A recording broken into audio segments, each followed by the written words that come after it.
고사성어 가운데에 수심가지 인심난지라고 하는 말이 있습니다. 이 말이 좀 어려운 말 같는데 우리말로 풀이를 하게 되면은 열길 물속은 알아도 한질 사람의 마음은 알 수 없다, 그런 내용인 것입니다. 이는 말은 사람의 이중성에 대한 부정적인 의미로 사용이 되고 있습니다. 겉과 속이 다른 사람, 말과 행동이 다른 사람을 우리는 흔히 이런 말을 하게 됩니다. 참 사람 알 수 없다. 좋은 말이 아닙니다. 부정적인 말입니다. 그래서 옛 어른들이 어떤 말을 우리에게 격언으로 남겨주었습니까? 머리 검은 짐승은 믿지를 말라. 참 기분 나쁜 말 아닙니까? 사람이 짐승보다 못하다는 그런 말입니다. 사랑하는 성도 여러분, 신앙 세계에도 별반 다르지 않습니다. 겉으로 보이는 신앙 행위, 신앙의 모습은 굉장히 거룩하고 신령해 보입니다. 아름다운 건물과 많은 성도들과. 그런데 실제적으로 그들의 삶을 보게 되면은 전혀 그렇지 못하는 경우가 많이 있습니다. 우리의 삶의 현장에서 종종 보게 되는 것입니다. 겉 다르고 속 다른 신앙의 모습을 우리가 볼 때에 우리 마음에 상처를 받게 됩니다. 그렇게 성경을 많이 알고 암송하고 기도를 많이 하는 사람이, 그렇게 헌신하고 봉사하는 사람이 어떻게 저런 삶을 살 수 있는가? 우리가 그럴 때에 그런 환경에 우리가 부닥치게 되면은 상처를 받게 됩니다. 그런 사람을 보므로 우리 또한 상처를 받을 뿐 아니라 본인 또한 불행한 일입니다. 본인이 잘 믿고 있다고 생각하기 때문에 그렇습니다. 자신의 믿음이 좋은 사람으로, 영적인 사람으로 착각하고 있기 때문에 본인도 불행한 것입니다. 어쩌면 오늘날 우리 사회에 교회가 세상으로부터 조롱을 받고 교인들이 세상 사람들로부터 폄하를 당하는 이유가 무엇인가? 예수 믿는 그리스도인으로서 살아가는 삶의 모습이 세상 사람들과 별반 다른 점이 없기 때문에 그렇습니다.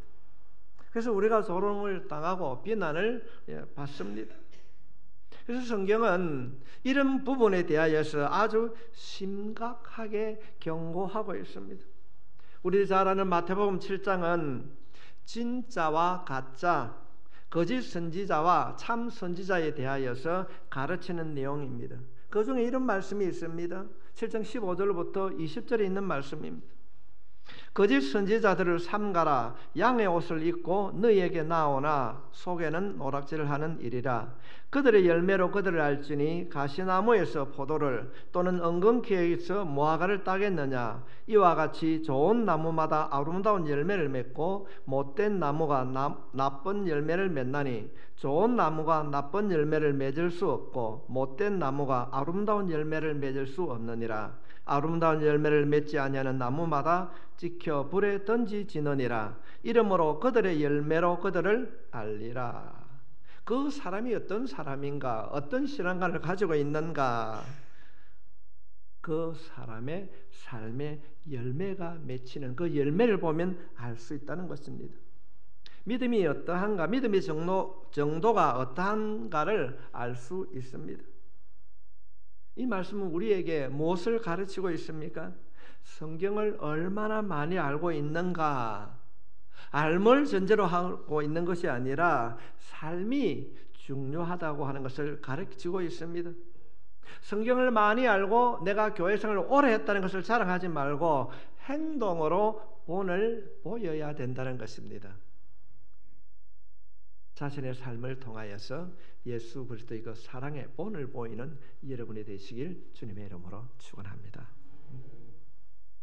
우리는 오늘 이 예배를 드리는 이 신앙이 단순하게 아는 것에 머물지 않고 삶으로 열매를 맺어야 될 줄로 믿습니다. 마태복음 7장 이후에 말씀을 쭉 읽게 되면은 좋은 나무가 좋은 열매를 맺을 수밖에 없다, 그렇습니다.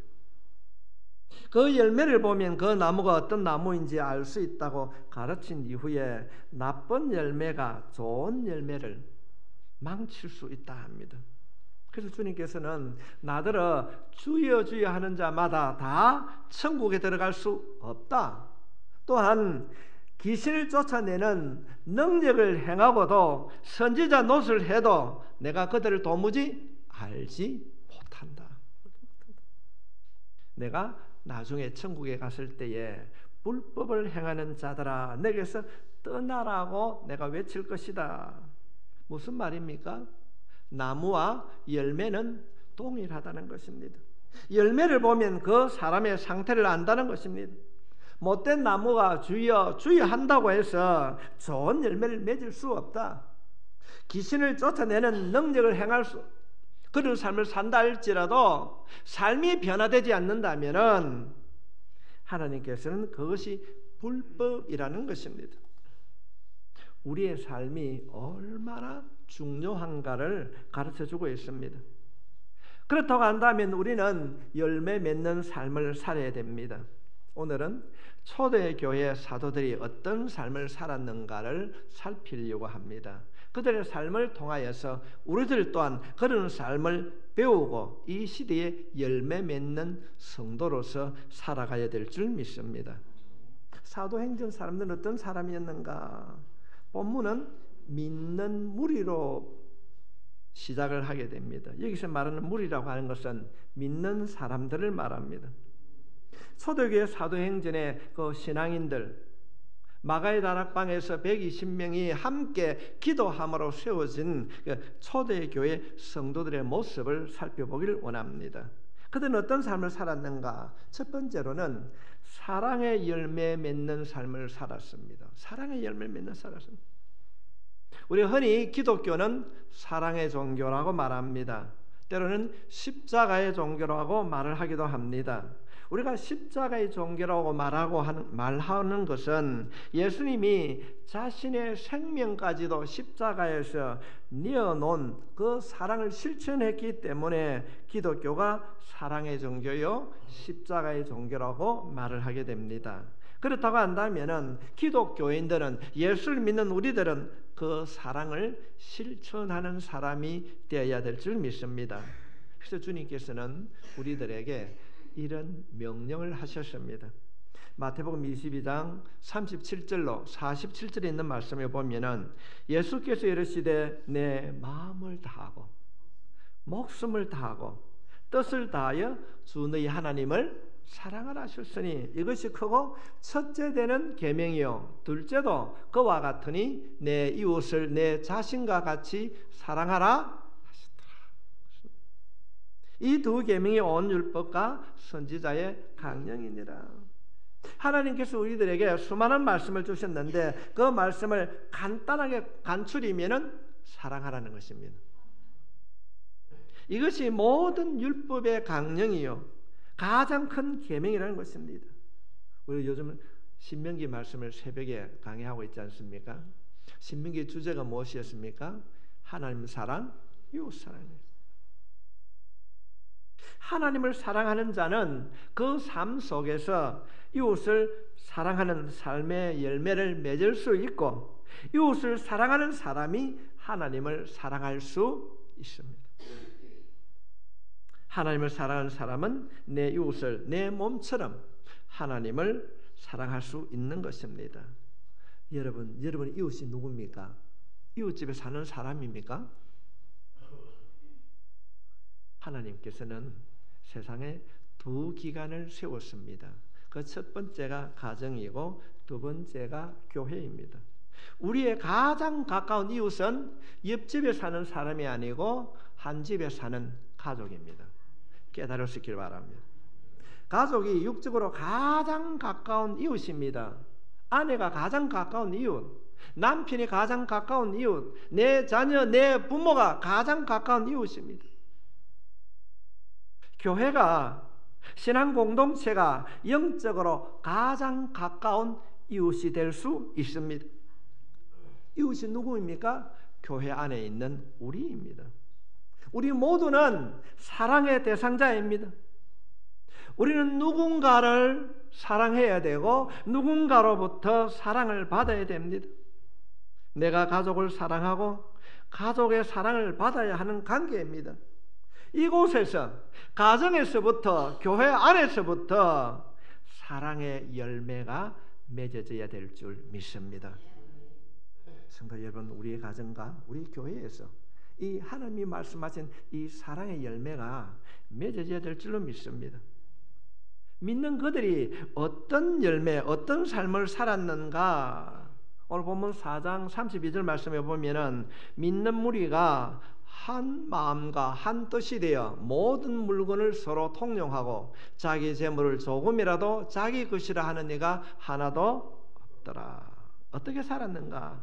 한 마음과 한 뜻이 되었다는 것입니다. 이들은 교회 안에서 하나가 되었다는 것입니다.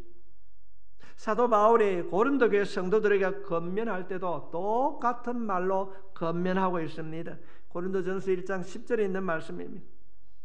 형제들아, 내가 우리 주 예수 그리스도의 이름으로 너희를 권하노니 모두가 같은 말을 하고 너희 가운데에 분쟁이 없이 같은 마음과 같은 뜻으로 온전함이라.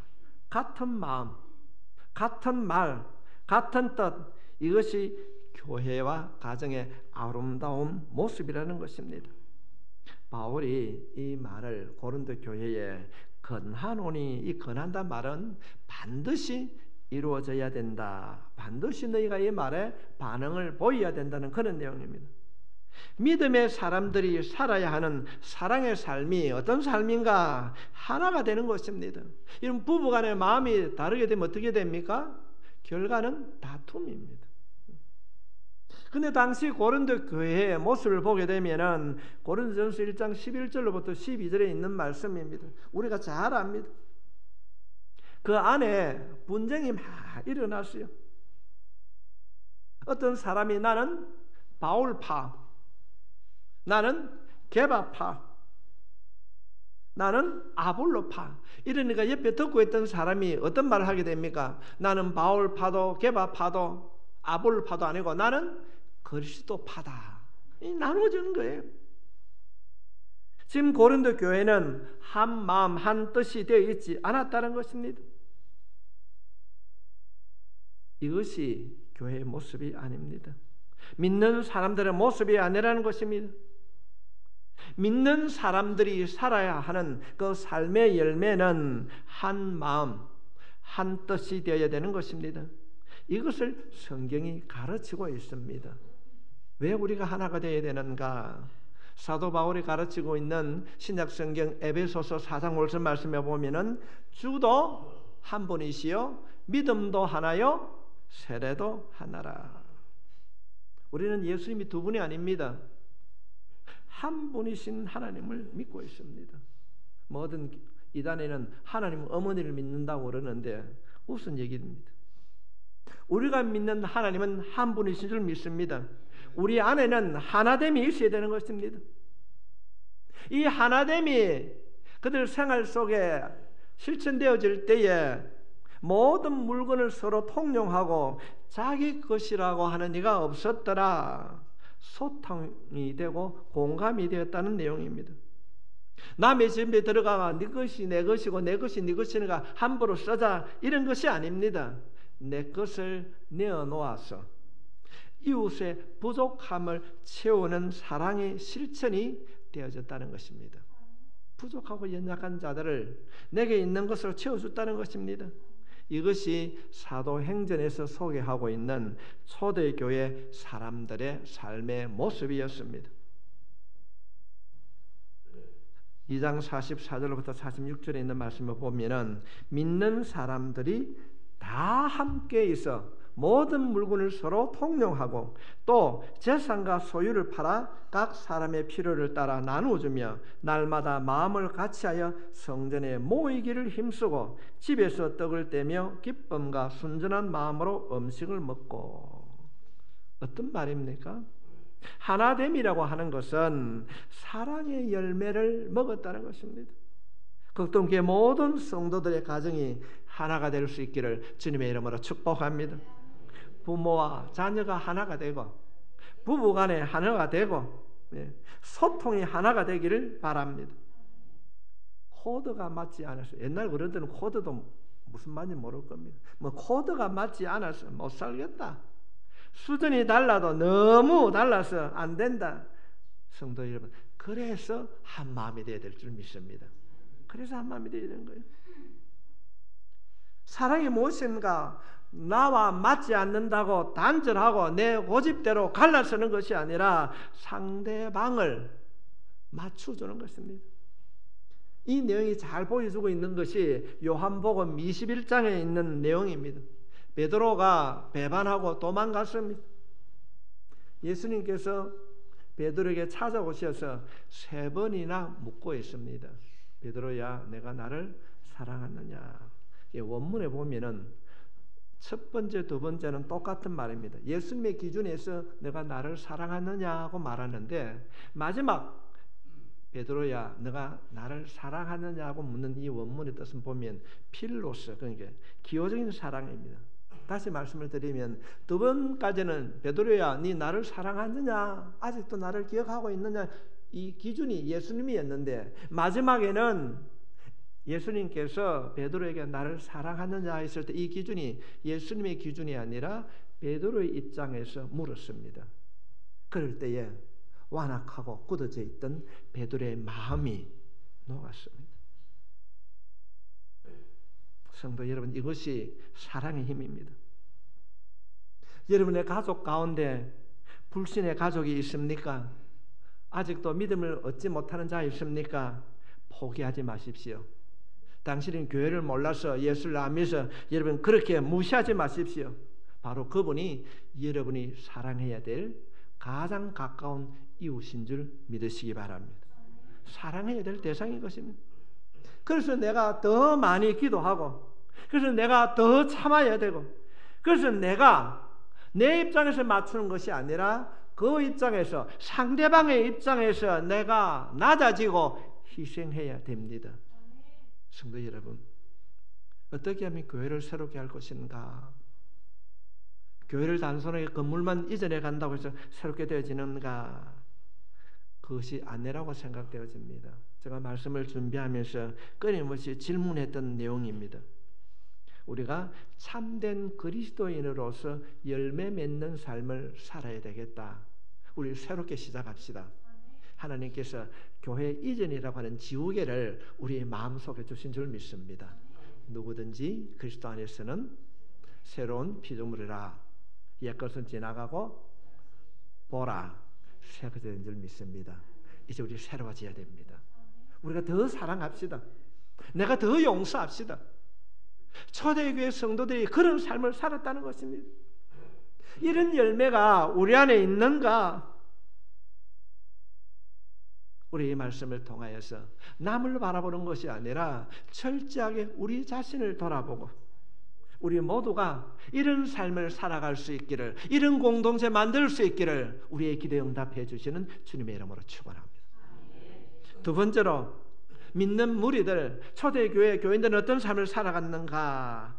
목양의 열매 맺는 삶을 살았습니다.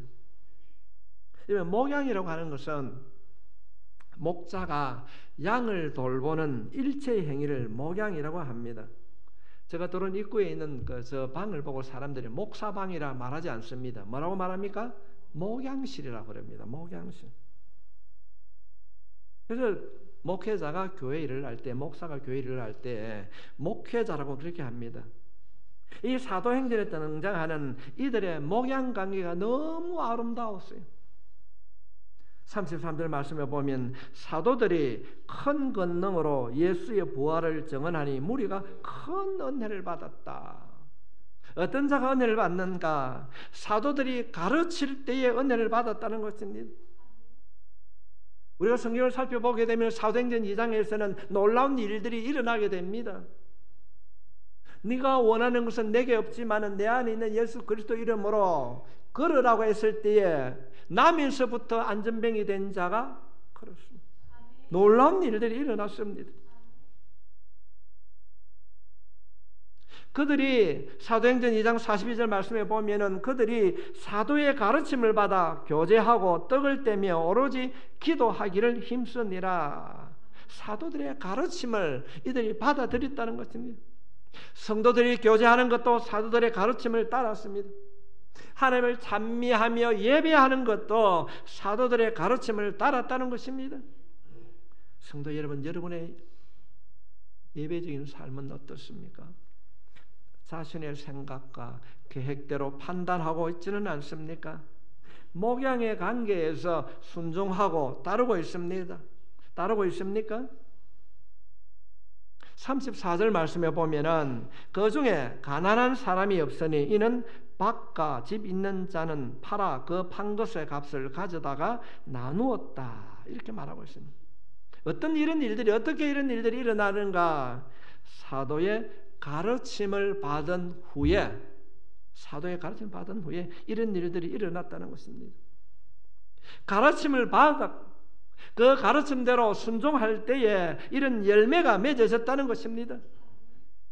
목양의 관계, 목자와 성도들의 관계가 건강하게 정상적으로 이루어지고 있는 모습을 보게 되는 것입니다. 성도 여러분, 이것이 믿는 사람에게 있어야 할 삶의 열매인 것입니다. 세상 사람들에게는 이런 관계가 성립되지 않습니다. 오늘날 인터넷상에 어떤 분이 11조를 낼 필요가 없다, 구약에 있지 신약에 없다, 그런 말을 많이 합니다. 자기 혼자 어려운 것 같이 교회를 비방하거나 어떤 이야기를 할 때 여러분 결코 현혹되지 마십시오. 한 예를 들면은 하나님의 교회에서는 주일을 이야기 안 합니다. 주일을 태양신을 섬기는 날이다. 그래서 안식일을 정한다고 그럽니다. 그러면은 구약의 제사를 정하면은 구약의 제사는 뭘 했습니까? 제물을 갖고 왔어요. 양을 잡아야 되고 비둘기를 잡아야 되고. 그런데 왜 그런 제물을 안 잡습니까? 거짓말하는 겁니다. 우리 믿는 사람에게 있어야 할 삶의 열매는 무엇인가? 첫 번째는 가르침이 있어야 되는 거예요. 목양에는 첫째는 가르침, 목자가 있어야 되고 두 번째는 양이 있어야 됩니다. 목양은 목자와 양이 필수 조건입니다.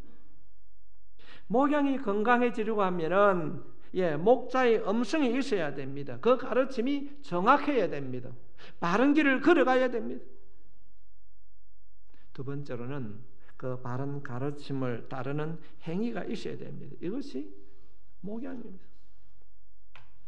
주님은 그래서 요한복음 10장에서 목자와 양의 관계를 통하여서 우리들에게 교훈하고 계십니다. 요한복음 10장 3절 말씀에 보면은 문지기는 그를 위하여 문을 열고 양은 그의 음성을 듣나니 그가 자기 양의 이름을 각각 불러 인도하여 내느니라. 아름다운 목양이 이루어지고 있는 모습입니다. 목자는 양을 관리하는 일을 하게 됩니다. 양은 목자의 음성을 듣고 움직인다는 것입니다. 건강한 목양은 어떤 것이 건강한 목양인가? 목자의 음성을 듣는 데 있습니다. 성도 여러분, 말씀을 듣는 길을 갈릴 수 있기를 바랍니다. 어제 저녁에 본 연속극 기억하면서도 지난주에 설교 제목을 기억하지 못한다고 한다면 조금은 이상하겠지, 그죠? 요한복음 10장 4절에 있는 말씀입니다. 자기 양을 다 세워놓은 후에 앞서가면 양들이 그 음성을 아는 고로 따라온다. 음성을 아는 고로. 성도 여러분, 목양은 목자의 음성을 들을 뿐 아니라 목자를 따라야 정상적인 목양이 이루어집니다. 음성을 듣는다, 목자를 따른다, 이 말은 인격적인 신뢰와 목자에게 대한 성복하는 마음이 있을 때에 가능한 일인 것입니다. 인격적인 성복이 없으면 따를 수가 없습니다. 목양의 틀을 벗어나게 되면 잃어버린 야생의 양들이 됩니다. 스스로 먹이를 찾아 헤맵니다. 누구라고 말하지는 않아도 여러분들이 아마 여러분 주위에 건강에 일어났던 우리 교회의 상황들을 살펴보게 되면 목자 없이 방황하는 자들을 쉽게 볼 수 있을 것입니다. 현대 교회는 야생의 양들이 너무 많이 있습니다. 오늘날 코로나 바이러스 인하여서 교회 안 가도 예배 드리면 되지, 헌금은 온라인으로 하면 되지. 그렇지 않습니다. 성도 여러분, 헬라어의 원문에 교회를 뭐라고 말하고 있는가? 에클레시아, 우리말로 하면 불러내음을 받은 자, 예수 그리스도 이름으로 함께 모여 예배를 드린 자입니다. 이 교제가 없는 거예요. 내 생각대로 판단하고 행동합니다. 자신이 하고 싶은 대로 하는 거예요. 그래서 이단에게 물리기도 하고 때로는 잘못된 판단으로 계곡에 빠지기도 합니다. 방황하기도 합니다. 예수 없는 교회 생활 얼마나 많이 있는지 모릅니다. 잘못된 신비주의적인 신앙관을 가지고 목양을 건보합니다. 어떤 분이 전화합니다. 목사님, 어떤 분이 와서 기도했는데 다리가 났고 뭐 우울증이 치료되는데 그거 가봐도 됩니까? 가야 됩니까? 말아야 됩니까? 비록 내가 가지고 있는 문제가 해결되지 않는다 할지라도, 내 질병이 고통이 있다 할지라도 주신 말씀을 믿고 기다리면은 가는 그 길에 주님을 만나게 될 줄 믿습니다. 내 육신이 고침받고 내 고통이 사라진다 할지라도 내가 가는 그 길에 주님이 안 계신다면은 어떻게 하시겠습니까? 자신이 판단하는 거예요. 어떤 이들은 자신의 영적을 채우려고 이 책, 저 책을 보면서 자신이 자신의 목양을 하려고 합니다. 그래서 신앙이 삐뚤어지는 경향이 많이 있습니다. 왜 그런 일들이 일어나게 되는가? 목자의 음성을 듣지 않고 타인의 음성을 들었기 때문에 그렇습니다. 요한복음 10장 4절로부터 5절에 있는 말씀에 보면은 자기 양을 다 내어 놓은 후에 앞서가면 양들이 그의 음성을 아는 고로 따라오되 타인의 음성은 알지 못하는 고로 타인을 따르지 아니하고 도리어 도망하느니라. 쉽게 그런 일들을 많이 보게 됩니다. 인터넷상에 가면은 뉴스 엔조이라는 곳이 그런 사이트가 있습니다. 물론 정확을 말하는 곳도 있지만은 그 사이트의 주된 공격이 뭐겠습니까? 현실 교회를 부인하고 목회자를 공격하는 겁니다. 물론 목회자가 공격받을 수 있습니다. 정직해야 되고 정결해야 됩니다. 그러나 정상적인 목양이 이루어지기 위해서는 뭘 해야 되는가? 저는 간혹 그런 얘기를 요 근간에 참 많이 하게 됩니다. 예수님이 수가성 여인을 찾아오셨습니다. 그 수가성 여인은 남편이 5 있는 자요, 지금 있는 남편도 자기 남편이 아닙니다. 그것이 그렇게 말하는 것이 아니라 우리 주님은 잘못된 그 상처난 자도 용서하시고 품어주셨습니다. 판단은 누구에게 맡깁니까? 하나님께 맡게 되는 거예요. 우리는 오늘 그렇지 않습니다. 내 손으로 사각을 만들어 가지고 여기에 들어오지 아니하면 우리는 가차없이 정죄합니다. 판단합니다. 사랑하는 극동교회 성도 여러분, 우리가 믿는 그 주님, 자신의 피 흘림으로 용서해 주신 그 하나님께서는 용서하라고 말씀하십니다. 얼마나 우리 한국 교회가 판단하고 정죄하고 했는가? 잘못한 거 압니다. 그러나 그들이 주님을 바라보고, 아니 우리의 행동을 바라보고 예수께로 돌아올 수 있도록 변화되는 삶을 살아가는 우리가 되어야 될 줄 믿습니다. 영적인 영역을 알지 못하기 때문에, 성경에서 뭐라고 말씀하고 있는가를 깨달지 못하기 때문에 예수를 믿어도 방황하며 살아가고 있는 거예요. 세상의 지식이나 경험으로 판단하고, 그로 인해서 늘 영적인 목마름을 해결하지 못하고 살아가고 있습니다. 성도 여러분, 우리들에게 이런 일들이 일어나지 않도록 선포되는 말씀을 따라 그분의 음성을 듣고 순종의 삶을 살아가는 여러분이 되시길 바랍니다.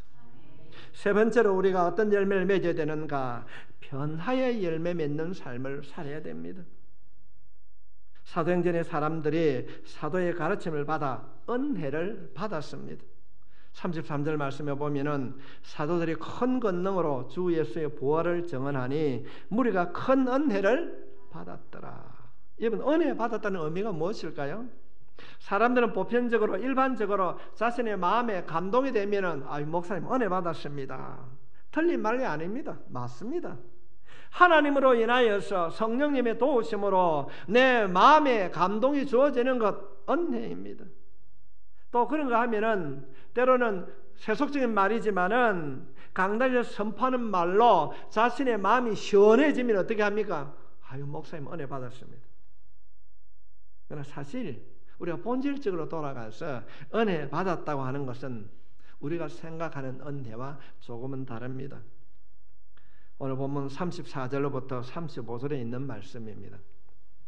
그 중에 가난한 사람이 없으니 이는 밭과 집 있는 자는 팔아 그 판 것의 값을 가져다가 사도들의 발 앞에 두매 그들이 각 사람의 필요를 따라 나누어 줍니다. 어떤 말입니까? 은혜 받았다고 하는 것이 내가 살고 있는 아파트 팔고 뭐 팔아가지고 목사 앞에 교회 헌금하라는 그런 말이 아닙니다. 은혜를 받고 나니까 삶이 달라졌다는 것입니다. 삶이 달라졌다는 것입니다. 어떻게 살아야 되는지 삶의 방향과 내용을 깨달았다는 것입니다. 변화된 삶을 살아갈 수 있는 그런 힘이, 동력이 생겼다는 것입니다. 이것을 은혜 받았다, 그렇게 말하는 것입니다. 변화된 삶을 살아갈 수 있는 방향 또는 능력, 이것을 깨닫는 것이 은혜 받았다, 그렇다는 것입니다. 지금까지는 은혜를 받기 이전에는 그들 눈앞에 집과 밭이 보입니다. 더 넓은 집, 어떻게 아름답게 집을 가꿀 것인가, 어떻게 하면 더 많은 곡식을 거둘 것인가, 이것들이 그들의 눈앞에 있었지만은 은혜를 받고 나니까 내 것으로 있는 그것으로 가난한 자들, 소외된 자들을 돌아볼 수 있는 시야가 넓어졌다는 것입니다. 삶의 방법, 내 삶의 가치관이 변화되었다는 것입니다. 집을 팔아서 목사 앞에 두었다는 것이 아닙니다. 삶이 변했다는 것입니다. 좀 더 솔직한 말씀을 드려볼까요? 니는 눈만 뜨면 말만 하면 기도요, 교회요, 입만 열면 하나님의 뜻이라고 하는데 네 삶을 보니까 도저히 본받을 수가 없더라. 아이고, 극동교회면 모집사 그거 같으면 내 교회 안 갈란다. 반대로 말하면 그 사람이 극동교회 집사가 그 사람 같으면 나 예수 믿어볼 만하다. 할렐루야 하는 분이 한 분 없네. 저 사람 같으면 내가 한번 예수 안 믿어보겠다. 저 사람이 오늘 예배를 드리는 여러분이 될 수 있기를 주의 이름으로 축원합니다. 저리 믿어가고 뭔 예수를 믿어? 성도가 아닙니다. 그렇게 살면은 교회에 갈 이유가 없습니다. 예수를 믿어서 교회를 다님으로 변화된 삶을 살아가야 되는 것입니다. 오늘 예배를 드리는 여러분들에게 이런 변화가 일어나기를 간절히 부탁합니다. 교회에서는 모든 부분에 얼마나 거룩한지 모릅니다. 집사님 감사합니다. 근데 그 삶의 변화가 일어나지 않는다면 잘못된 믿음인 것입니다. 이번 간증이라고 하는 것은 자신을 드러내는 것이, 자기 자랑하는 것이 간증이 아닙니다. 변화된 내 삶의 열매를 소개하는 것이 바로 간증인 것입니다. 나를 변화시킨 분, 그분을 어떻게 하면 다른 사람에게도 변화시킬 수 있을 것인가, 그것을 전하는 것이 바로 간증인 것입니다.